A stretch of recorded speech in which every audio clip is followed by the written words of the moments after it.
Welcome to an audio newspaper full of very unserious, partially real stories that the world needs to hear. More listening and less reading than a newspaper, but equally as sexy. This is Paper News Out Loud.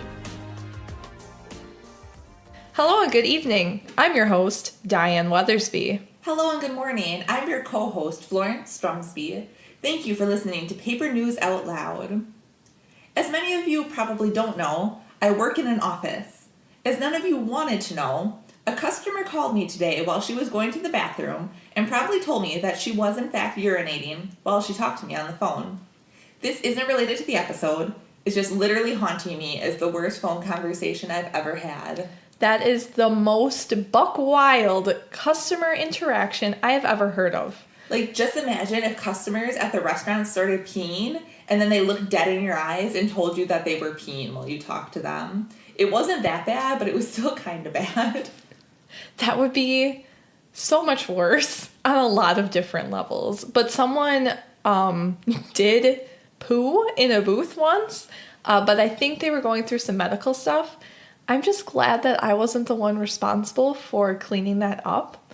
I've also encountered too much customer blood than I have ever cared to. There is a reason I didn't go into the medical field. What was that reason? Oh, it's because I can't handle it.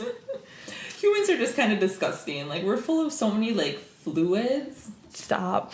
But I don't want to think about it anymore. Yep. Let's go into the headline. Well, if that didn't draw you in. I know, let's just talk more about urine, everyone. Okay, what's with the doctor's office? Am I right? It's uncomfortable, expensive, it smells weird, and it's expensive.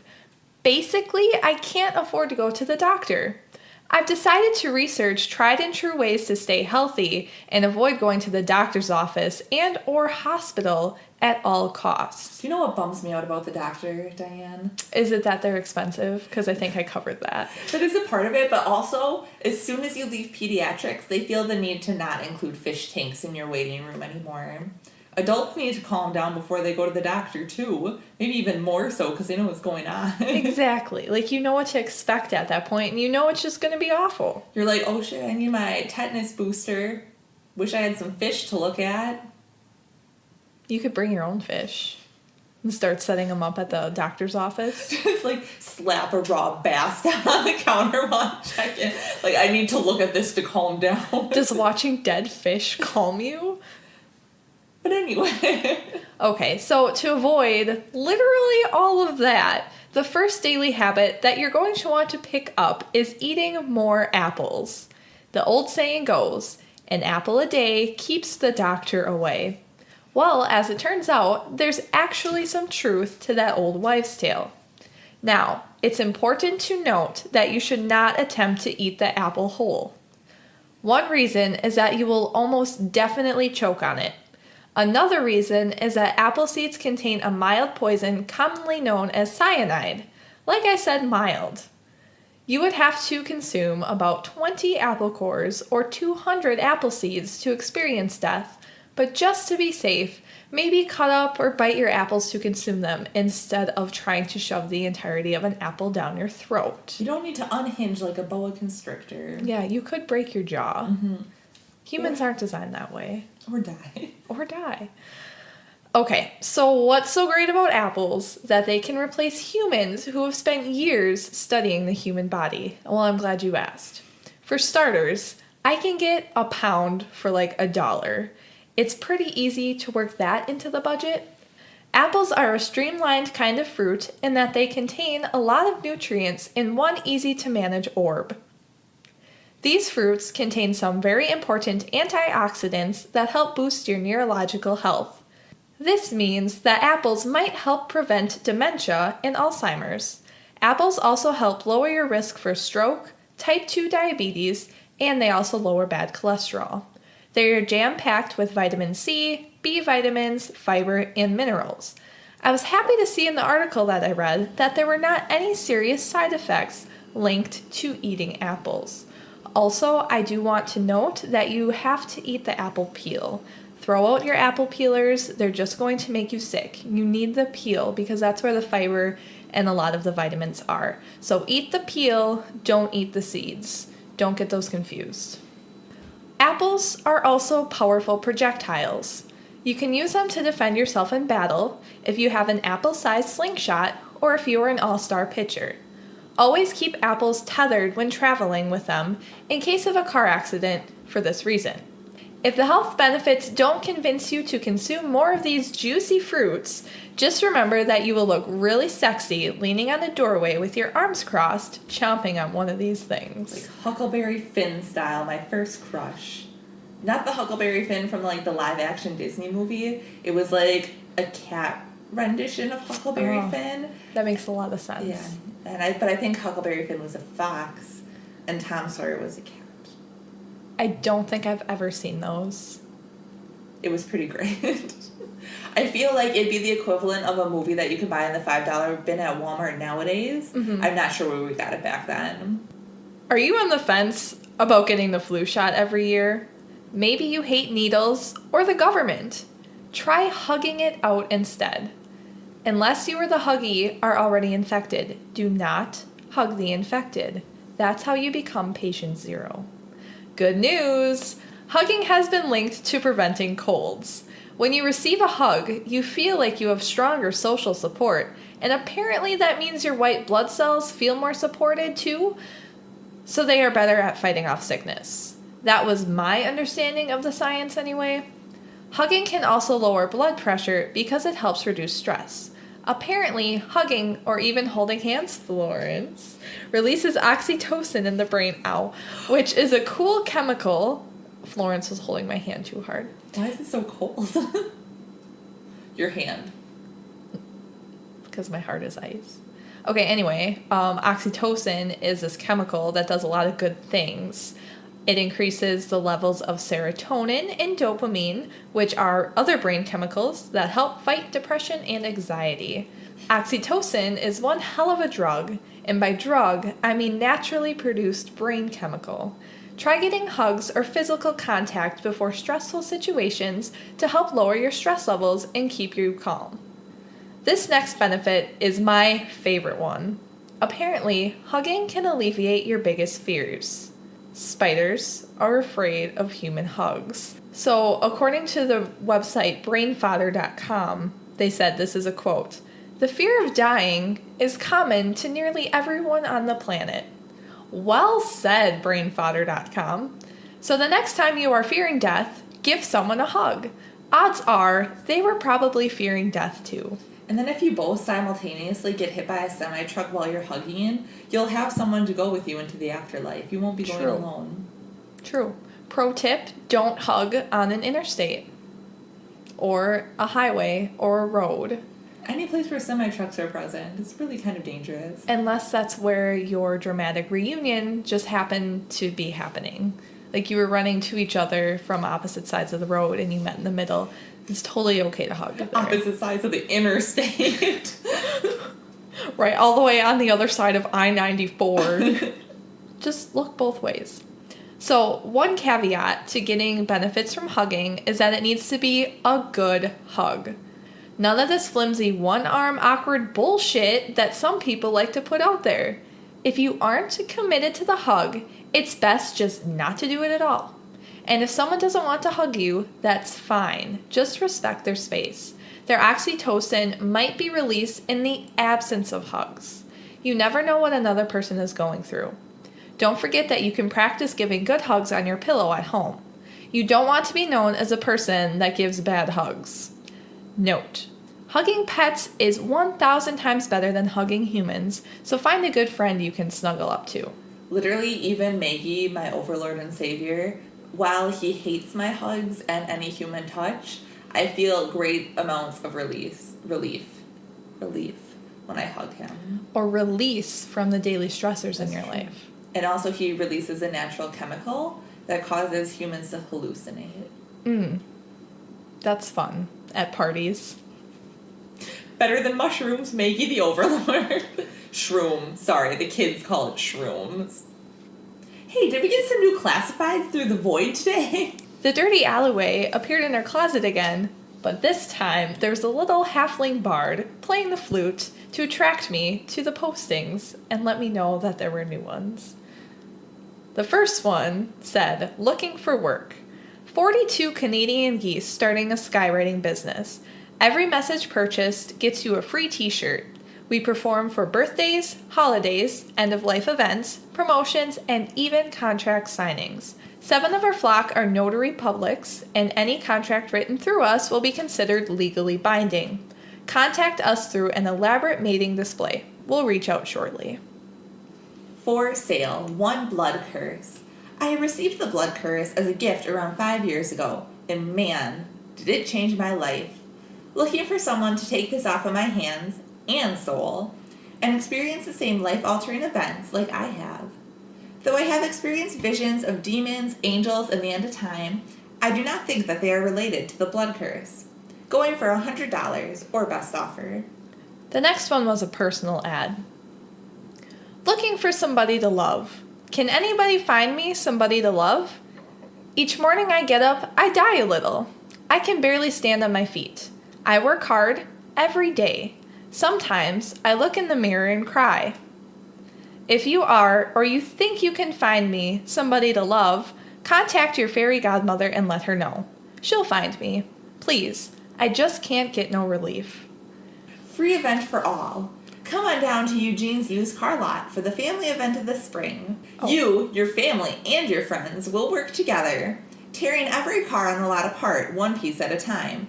Whoever finds Eugene's left hand wins the car of their choice. What a deal. Oh, check these out, folks. Deals this hot won't last long. So, as we all know, March is an exciting month for the moon. On the 1st of March, we experienced a worm moon. This is not when the moon completely and totally turns into a giant ball of writhing worms. That's in August during the composting festival. This moon was the first full moon of the month of March, dubbed the worm moon because March is when the earthworms start to move around and let everyone know it's time for spring. The robins are the first ones to notice the worms and their renewed wiggling, and they show up too. And then we start to notice the robins and leave our winter blues behind. The circle of life. On March 31st, we will experience another full moon, and depending on your school of thought about moons, this will be called a blue moon. One school of thought is comprised of traditionalists that say a blue moon is really the 3rd full moon of a 4 full moon cycle, which is when 4 full moons happen in one season, and then the 3rd one is what would be called the blue moon. This means that a blue moon would actually happen every 2.5 years. So really, saying once in a blue moon is actually an accurate way to represent time passing, like a fortnight, decade, or a year. If you are a more New Age mooner, then you call the 2nd full moon of the month a blue moon. Hipsters usually fall into the latter school of thought because that makes the blue moon, like, totally random. Both schools of thought require you to subscribe to the Earth perception of time and calendar keeping. You must also be willing to assign names and value between events that are not connected, such as the moon cycle and the human construct of the Gregorian calendar. If all months had 28 days, the second definition wouldn't exist. No matter what we call it or how we perceive it, the moon and the sun are going to keep doing the thing, and the earth is going to keep seeing it from different perspectives. Other schools of thought include calling it a blue moon only when the moon actually appears blue. They believe the last true blue moon was in 1883 when the moon was clouded from view by the ash of a volcanic explosion, and the moon then appeared in the sky with a bluish hue. I personally subscribe to the school of thought that we have never actually experienced a blue moon, and will only have a true blue moon when certain conditions are met. Those conditions being that the moon must change its properties to actually become blue. My umbrage with all the other definitions is that they rely on human perception to make a blue moon. If you were viewing the moon from any other point in the universe, say like Jupiter, you would not say it was a blue moon.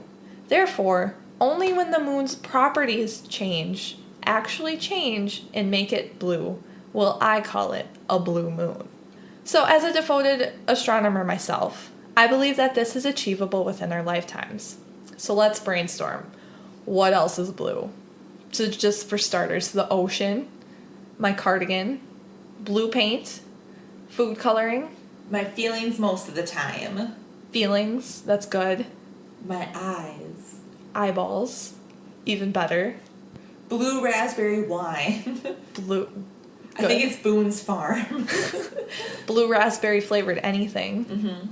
So like Jolly Ranchers. Yeah. That's good. There's an oatmeal that it has eggs in it. Eggs. And then when you put hot water on it, then it turns your oatmeal blue to look like the ocean, and then the eggs hatch into sharks. Oh my god. Like one of those almost like dinosaur egg. Yeah. Yeah. But it's like sharks and oceans. It's kind of disgusting, but... Gross. So neither we're going here to nor rule there. that one out. So, taking things that we already know are blue, how can we use those to actually make the moon blue? Cover the moon in oatmeal. Oatmeal, that's one thing we could do. Or we could cover the moon in water, like the ocean. Make an ocean moon. That could be fun. We could cover the moon in blue raspberry Boone's Farm. Even better. It would make it a great vacation spot. Verbally insult the moon until it feels so sad that it physically turns blue. That's good. That's really good. Hit it where it hurts. Mm-hmm. There is, some people think that the moon's made of cheese. There's blue cheese. That's a good one. So we could satisfy two theories here and turn the moon into actual blue cheese. But blue cheese isn't quite, it's speckled blue. Yeah. It's not fully blue. We could dye blue cheese blue. Mm-hmm. We could also knit a very large cardigan for the moon. I think that would be cute, make it fashionable. We could hire painters to paint the moon, job creation, job growth. We could also inject blue food coloring into the core of the moon and let it seep to the surface. Like when you stick a stalk of celery into blue dyed water and then the things turn blue. Exactly. The moon is just like celery, basically. Made of just as much water. It's a fact that the government doesn't want you to know. Anyway, I think we've exhausted most of our options. My question is, why should we make the moon blue? I love that you asked me that. Because it would be a great talking point at parties or the water cooler.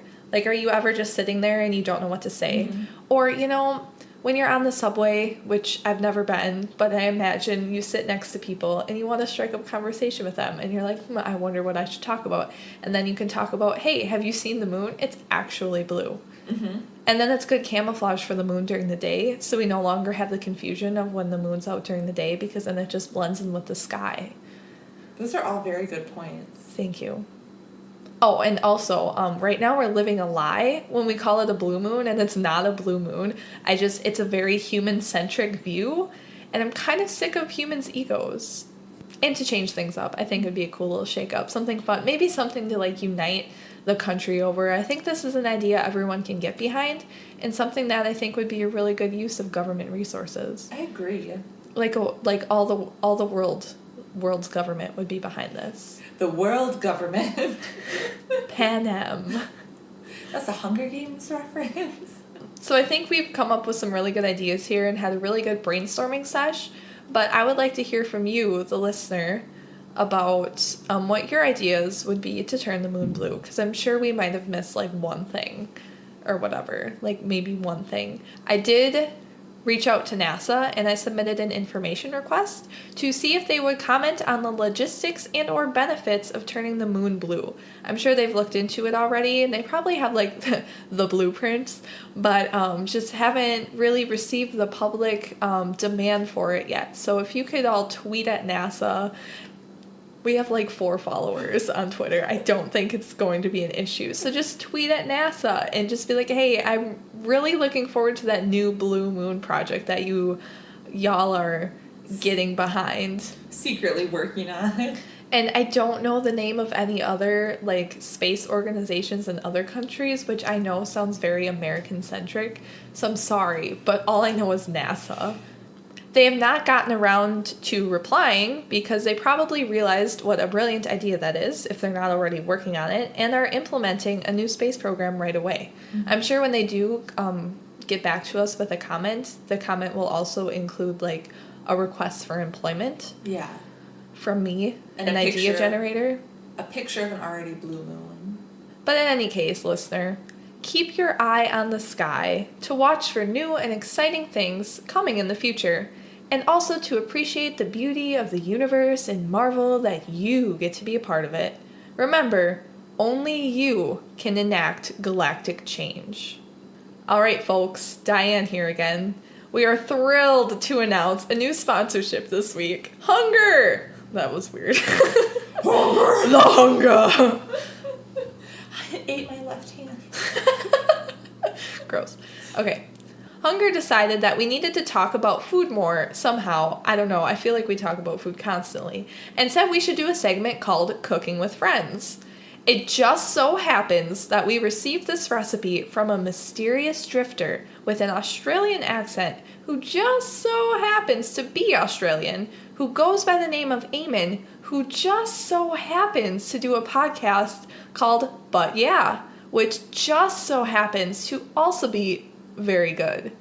But yeah, here's the recipe that has been passed down in his family for thousands of years. So that's how you know it's good. So Eamon does say that you can scale these ingredients down, but he would recommend sticking to this amount because of the time involved in preparation. This recipe is called 100-Year Marinade. This good sauce is guaranteed to keep your guests coming back for more every day after the first taste, and more desperately every day until the next batch is ready. Here are your ingredients. 100 kilograms of crushed garlic. 100 liters of soy sauce. Hey, Eamon, how do you measure food? So we just get confused about why you use weight instead of measuring cups, because how many food scales do you have to own to cook one simple recipe like this? You know how many food scales I own? Literally 0. Because I have a nice set of measuring cups. Measuring cups. Like, oh, cups. What does this need? 3 cups of flour? A lot easier than piling all that flour on a food scale and then dumping it into my mixing bowl. A scale. Actually, I think I read something that measuring food, like in weight, is more precise. I can't visualize what food, how much it is in weight, so I did the conversion, thanks to Google, and so that means that you will need 220 pounds of crushed garlic and 26 gallons of soy sauce. The next thing you will need is a willing grandchild. 3 tablespoons of cayenne pepper. Thank you, tablespoons. Yes, okay. This is optional, but you might want to use a sternly worded letter to whoever opened the bottle too early. Your directions are as follows. Combine the garlic and the soy sauce in the largest container you can find. You want something with a good seal on it to protect your marinade from the elements as it ages, trapping the flavor inside. Stir the cayenne pepper through while on the phone with someone you are no longer friends with. Tell them it's time to stir the spice and hang up before they get a word in. It's a good tip. This step is optional. Some have reported that adding the sternly worded letter makes the marinade extra juicy. Others have said it does nothing. I personally always include it, as that's how my great-grandmother used to make hers, and it was always a fun surprise being the one who found the letter in their dish. Now, the fun part. Seal the marinade and store it in the darkest part of your house. If you already have kids, this is a great part to let them do, as children always know where the most darkness is hiding. Have at least one child. This bundle of joy will grow larger over the next 50 to 60 years until finally it is tall and big enough to bear a child of its own, your grandchild, at which point you must pass the marinade on to your offspring. This is important. Around the 50th birthday of your grandchild, it is time to open the marinade. In the original room, you prepared the marinade and walk them slowly through the steps you took to do it. Use the marinade on anything you want. Beef, chicken, fish, vegetables. It makes everything taste amazing. You can also use it directly on food as a sauce or as a quick pick-me-up in the morning before work. I hope this recipe brings you as much joy as it has brought me and my 8 very large and strong sons and daughters. Sincerely, Eamon. I literally thought they were going to marinate the grandchild. That would be horrific, and definitely not something you would find on Paper News Out Loud. Maybe. Thank you, Eamon, for sharing that delightful recipe. I know that I can't wait to try it, and I'm sure our listeners will appreciate it as well. Today, while filling up my car with gas, one of those annoying gas pump TVs started playing, which why? When I tried to mute it, the volume only increased. The woman in the advertisement looked directly into my eyes and said to me, "Dear Florence and Diane, I absolutely love hugs. Mostly I love getting them, but that's only because I'm terrible at giving them. What do I do with my arms? What if I have more than just 2 arms? I want to give everyone that I know and love the best hugs in the world, but I don't know how to get started. Sincerely, Hopin' to Hug." Well, Hopin', no worries. I love giving hugs as well as receiving hugs, so I understand why you want to make sure you give a nice solid hug. For the health benefits. As we already learned today. I'm not a hugging expert, so we reached out to WikiHow to help us help you. There are billions of ways to hug, but it's important that you only hug those who actually want to receive a hug. Do not hug someone who does not want a hug. It will make them uncomfortable. They do not want to be embraced by your armpits, so just give them some space. If you're unsure about whether or not they want a hug, you can always ask them. There's no shame. 1. Starting the hug. Be welcoming. It's important that your body language is open, showing that you are down to hug. DTH, as the kids say. You don't want to cross your arms or look grumpy. It is hard to hug someone with crossed arms. Instead, try gluing a welcome mat to the front of your shoes so that others know that you are open and welcoming. Open those arms. Whether you have 1 or 6 arms, flying those bad boys open so that you have hug mode engaged. Perhaps while opening your arms, pass the person you would like to hug a handwritten invitation into your hug. That way they know your intentions and can RSVP yes or no as needed. As I mentioned before, if you left your homemade stationery at home, you can always ask if you can hug them or if they want a hug now. Perhaps you feel too embarrassed to ask this because you don't want to look like a goof. Try renting a marquee of a movie theater or some form of skywriting to announce your intentions. Dabble with telepathy. Hire a mercenary to whisper the request in their ear. It's hard to say no to a hug when the request is coming from the mouth of Liam Neeson. Be genuine. Do not do any celebrity impressions during the hug. The person hugging you wants you, not your best impression of Benedict Cumberbatch. If you are not genuine or trying to be your favorite celebrity, the hug will not feel warm or inviting and maybe even a little awkward. If you could really pull off like a really good Chris Evans impersonation though, I wouldn't say no to that. I think that would be just as warm and inviting. Or Sebastian Stan. Any Marvel superhero will really do the trick. Yes. Quake. Daisy Quake. Daisy Johnson. Marvel's Agents of S.H.I.E.L.D. It is important to determine your hugging style and own it. It's nice to have a fallback hugging style that you can perfect that hug and crush it every single time. Here are some suggestions. Maybe don't crush them, just crush it like metaphorically, not actually physically. No one will want to hug you if you just break their ribs every time. If you literally kill a person via hug, you're doing it wrong. Marvel characters that would be bad to hug. The Hulk, when he is hulked. And that's it, I think. That's probably the worst one. Yeah, maybe Thanos. But he's the villain. Well, I mean, I would hug Loki. Maybe that's all he needed was a hug all along. Okay, anyway, the bear hug. Whenever you give a hug, slip into a very fluffy bear costume. Every time you hug another human, they'll get to bury their faces deep into your bear fluff, and it'll be the best hug of their life. The side hug. This is where instead of hugging the person you are looking to comfort or show affection to, you hug someone else. It's like a side piece hug. I would not recommend this hugging style. That just makes people feel bad. Lastly, the leg hug. You only use your legs because the muscles in your legs are stronger than the muscles in your arms, in theory. Therefore, you can really give the hug recipient a good squeeze. You can, if you okay it with them beforehand, you can run to them, jump, and midair tackle them with your leg hug. Or if you're really good at doing like handstands and walking on your hands, that could be a fun party trick. Kind of weird. Acrobatic hugging. Just think about where your butt would be. No, don't think about that. Can we move on, please? So you hug a little bit differently when you hug friends and family. Wait, who were we hugging before? Strangers.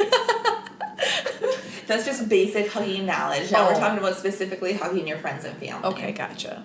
These are the people that have decided that they like/love you and want you to be in their lives for some reason. Ew. Because of this close bond, it can be difficult to overdo a hug. Of course, you still want to respect their boundaries, but you can let loose a little bit on these particular hugs and squeeze them a little tighter. But don't push them into the uncomfortable zone. Hug them warmly. Cover your entire body in hand warmers and allow yourself to really heat up before giving your bestie a hug. They will feel the warmth of your body and realize that that is a metaphor for how much you love them. The hug will never mean more. Give a solid hug. You must be sturdy.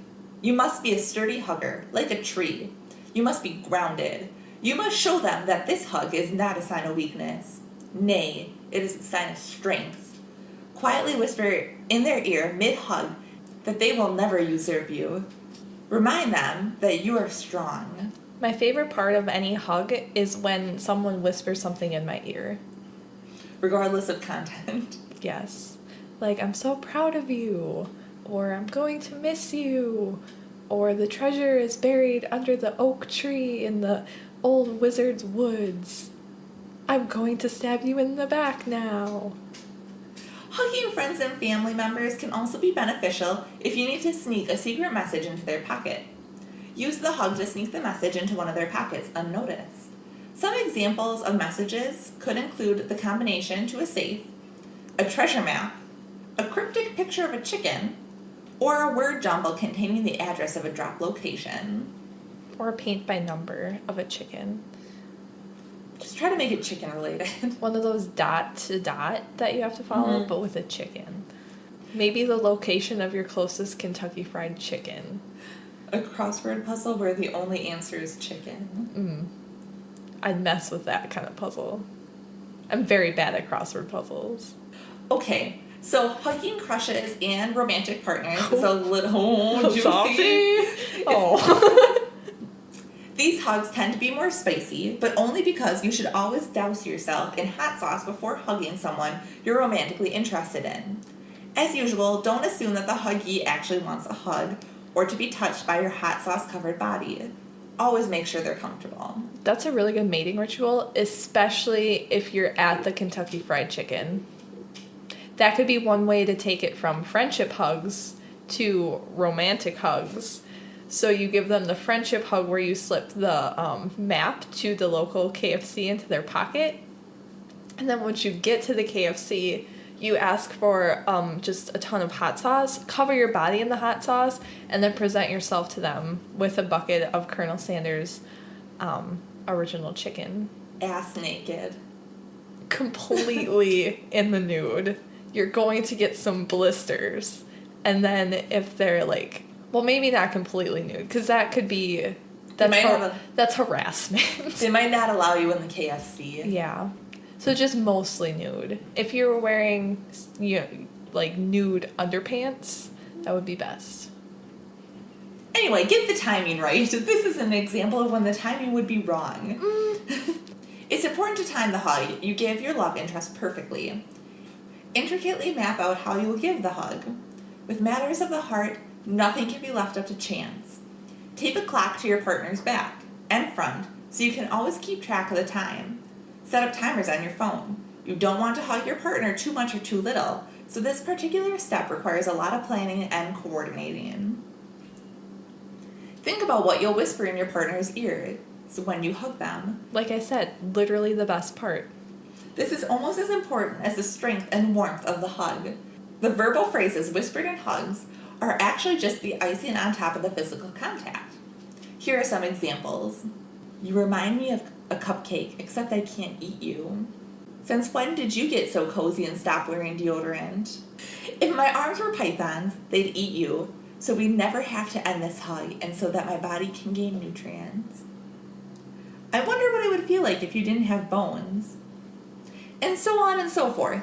Remember, hugs are the music of the soul. And this podcast is kind of like a hug for your ears. As in, it makes you really uncomfortable. So hugs are gifts. A big plus about being in a relationship is this opens up the table to giving hugs as gifts. They're free and don't require being wrapped. Simply throw a small handful of confetti at your partner and announce that you will present them with a hug to end all hugs as a gift for their birthday, Hanukkah, Arbor Day, what have you. Then give them the best damn hug that they have ever received. They will be grateful, and you will get to reap the hug benefits too. Regardless, hoping to hug, I think you will be one heck of a hugger. You're already on the right track, and with a little practice, you'll be a professional. With that, Diane, will you take us into the motivation station? A choo-choo. Eating fruit can be tricky, especially when there are fruit-flavored things like milkshakes and fruit by the foot to tempt you to leave that nasty old mango behind and eat a handful of Jolly Ranchers instead. How do you keep your fruit consumption up? So as we all know, fruit goes bad incredibly quickly. In order to guilt myself into eating the fruit before it goes bad, I personify it in my mind. I draw faces on the fruit with edible Sharpie. I write poems from the viewpoint of the fruit. I tell myself that the life's purpose of a fruit is to be eaten, and if I have to throw them in the garbage, I am a monster because I didn't let the fruit fulfill its purpose. In order to make sure the fruit gets into my house to torment me every day of my life, I signed up for a fruit subscription service so there is constantly fruit in my home. I'm so stressed out, but I don't have to worry about scurvy, so that's a good thing. That is a good thing, Diane. Thank you. How do you keep up your fruit consumption, Florence? Well, as with any predator, fruit's greatest strength is camouflage. All the fruit in my house knows that the only way it will get eaten is if it disguises itself as some unhealthy snack. As Diane has already mentioned, the fruit's only purpose in life is to die by consumption, by human consumption. But anyways, the fruit really does all the work for me. I'll pop open a carton of Oreos only to find that they were actually grapes the whole time. Keeps me healthy and fresh and regular. Today, I felt something land in my pocket with a thump. It was a small rocket ship. From it emerged a small alien who waved and passed me yet another letter. We literally cannot escape from them. They're following us everywhere. That's a telltale sign that the podcast is coming to an end. Thank you for taking time out of your day to listen to what we had to say. If you like what you heard, subscribe to Paper News Out Loud for more great episodes. If you liked what you heard a lot, leave us a review on iTunes saying what you liked. Please name and include a picture of your left earlobe. Draw a face on it. If you're in love with what you heard, point lasers at the moon and inscribe an advertisement for our podcast there. Include references to your favorite episode. Please rate and subscribe on iTunes or wherever you get your podcasts. Please tell someone. Please. Thank you so much for listening. I want to thank International Delight Reese's Coffee Creamer for giving me a reason to wake up in the morning. I also want to thank Jake Harrison for allowing us to use his track titled 5 off of his album found on SoundCloud and Spotify. Thanks, Jake. You can find his music through the link or by searching @this. Dear listeners, we are looking to showcase community art in our segment named Community Art. You can submit any form of art to us through email at alternaterealityproductions@gmail.com, or you can just email us to say hello. And that's that. Or you could even email recipes to be submitted to Cooking with Friends. Maybe we'll do it again, maybe we won't. I guess we'll see what the future holds. Time is a cruel mistress. Then we have to do less writing ourselves. So tweet at us at Reality Out Loud. Use the hashtag Think Weirder Thoughts, and then actually go out there in the world and begin to think weirder thoughts. Share with your friends. We hope you learned a thing and made a laugh. I'll probably cut out a lot of the sex jokes that I know there was like a notable amount of sex jokes. There's a lot of We're literally making one right now. Just a lot of legs. Oh yeah, I finished my wine.